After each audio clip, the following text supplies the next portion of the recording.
Super retro sounding.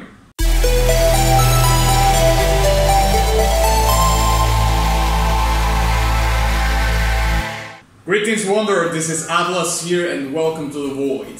Today I'm going to be reacting and breaking down a song called Natural Killer Cyborg from the video game Mother 3. This is a very special request because it's one of the spots that I offered this month for a personal breakdown. This is a very limited offer that I'm giving with only 4 spots a month, and for $30 you can get a breakdown of a song of your choosing from either an anime or a video game. It's a guaranteed breakdown. However, all the spots for April have been sold out, but I'm going to be reopening the spots on the 1st of May. So this is a request from Kyle, and he said, for my request, I would like to have you listen to Natural Killer Cyborg from the Game Boy Advance game Mother 3. Mother 3 is an incredibly important game to me and has an equally incredible soundtrack. This is the boss theme of arguably the strongest boss in the game. It is a giant cyborg shaped like a pig's head with spider legs.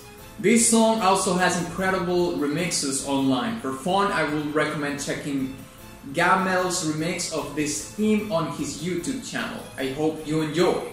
Alrighty then, Kyle, thank you very much for your request and of course your fantastic support. I've never played this game, but I do know that from the Mother franchise there's this game called Earthbound. And that game is like a mad scientist kind of game, because I remember the premise of the game being so incredibly complex, and it's a plot within a plot within a plot and within a plot. So yeah, I'm looking forward to it. Onward! Okay, so we have Natural Killer Cyborg from Mother 3. Boom.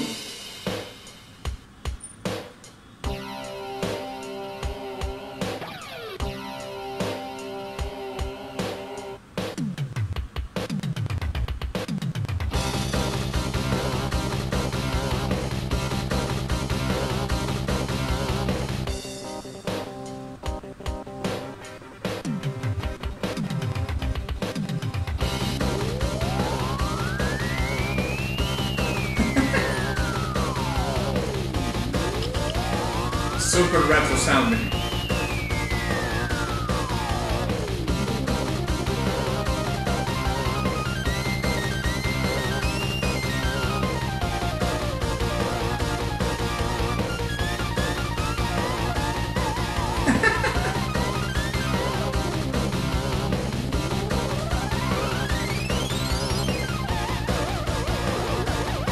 That chromatic run was awesome.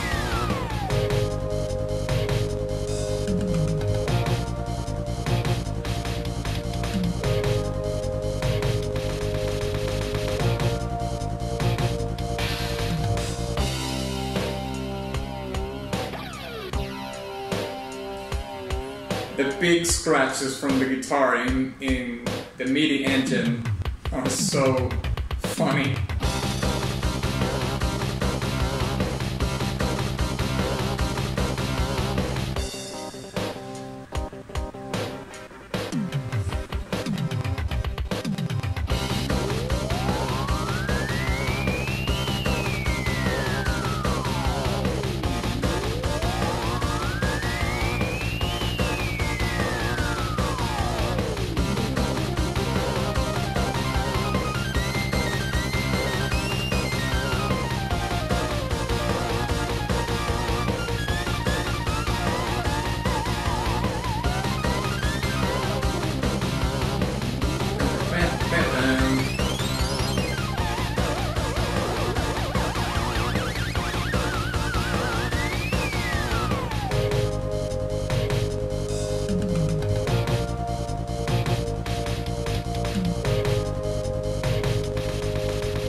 Yeah.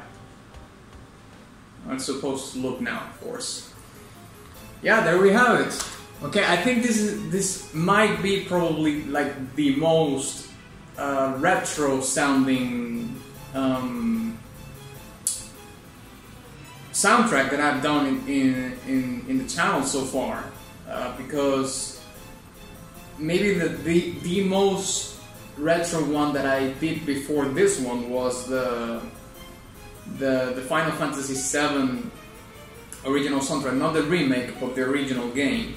I think I did Bombing Mission and One Winged Angel, I believe it was. That's quite an old video, but it's kind of interesting. I'm gonna leave it right here in case you want to check that out. So yeah, we're going to be talking about that, and also some of the articulation side dynamics that the composer decided to use on the instruments that are supposed to emulate something that is, of course, a real life performance execution kind of thing on the instrument. So we're going to be talking about that too. So let's break it down.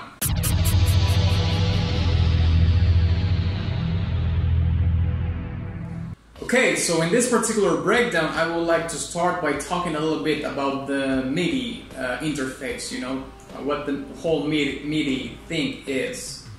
My understanding of it is like the MIDI is like a digital interface, and within this digital interface, you input a certain amount of data, and that data is then translated by an instrument within that environment and creates a certain sound.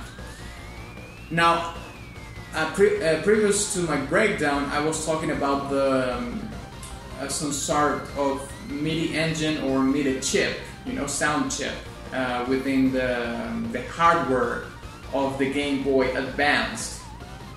However, I gotta say that I've never heard a sound chip in a console that sounds like this particular one. And the reason I say this is because it sounds very generic. Like if the Game Boy Advance has a sound chip, it sounds very generic.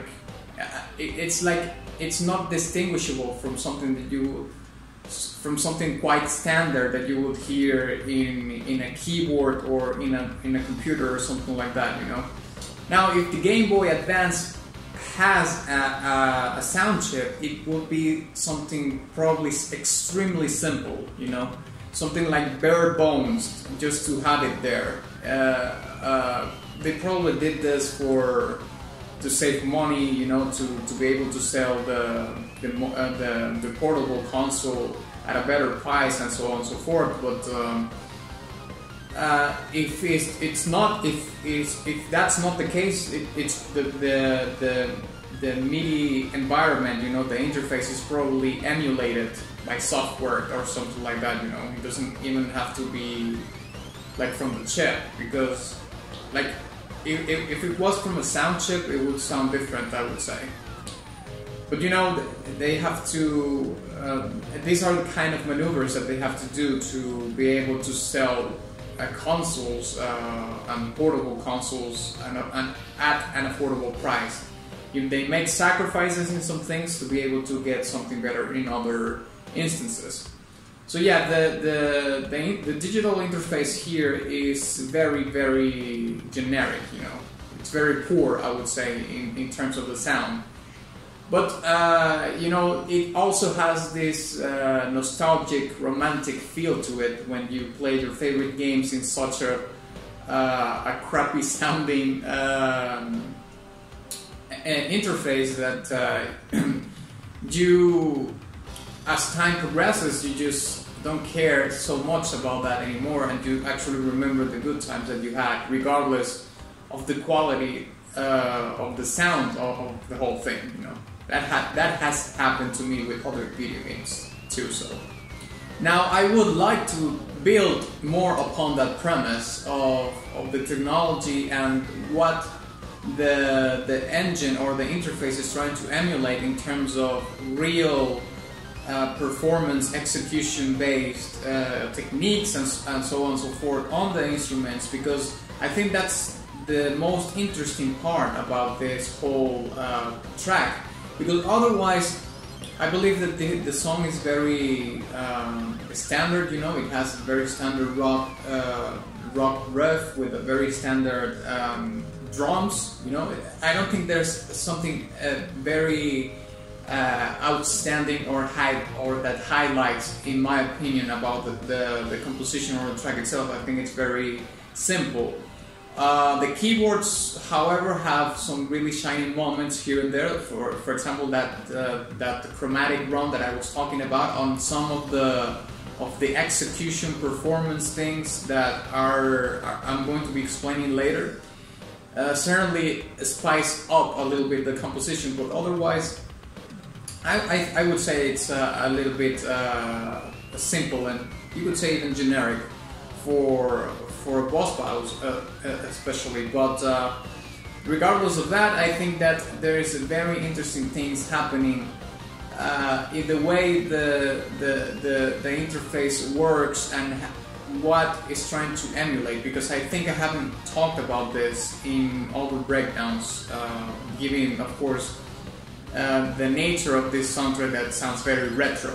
Okay, in this following section I'm just going to take a certain part of this particular song and compare it with real life instruments performing the same technique or the same thing, and how the engine is trying to emulate, or the interface is trying to, or the instruments within the interface, apologies, are trying to emulate the same real thing but inside the software, because the software or the sound chip that is in the Game Boy Advance. So let's start with the guitar, for example. Okay, there's a couple of things in the guitar that are trying to emulate real life techniques or execution techniques that are very popular in rock music and metal music. For example, there's the pick scratch, which in the game sounds like this, and in real life sounds like this.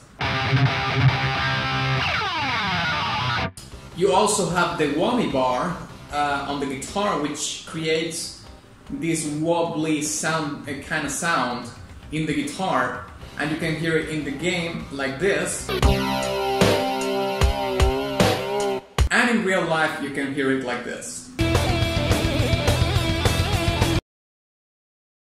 Now, of course, there is a massive, abysmal difference in between what the MIDI instrument is trying to achieve and the actual end product of what the real thing is. But you have to take into consideration, of course, that the technology is very limited, and in today's terms it's quite crude. And you know, that's probably something that is most endearing about the how soundtracks that were you know, programmed or composed in this digital fashion with this very crude technology translate in nowadays, and how we grow up and appreciate the crudeness and the sloppiness of it, even though, of course, when you compare both worlds, it's like day and night, of course. Now let's talk about the most synthetic elements of all the instruments that are involved in this particular song, because of course you can hear the drums that are supposed to be emulating like a organic, you know, percussion instrument, and the electric guitar. Well, certainly, you know, the keyboards are the most synthetic ones, within a very synthetic environment by itself, right? But you know, there's these parts in the soundtrack that have these really crazy pitch modulations, you know, that at first I thought that it was a theremin. And theremin is a really weird instrument. I'm going to post a picture right here. You basically manipulate the pitch with one hand, and with the other hand it's something really weird. but it has that kind of sound that you hear in the soundtrack. Now, of course, these being instruments within a MIDI, digital interface, I don't think that it's a theremin, of course, but it's probably some sort of really weird modulation that the composer was able to program within the keyboards to make that sound.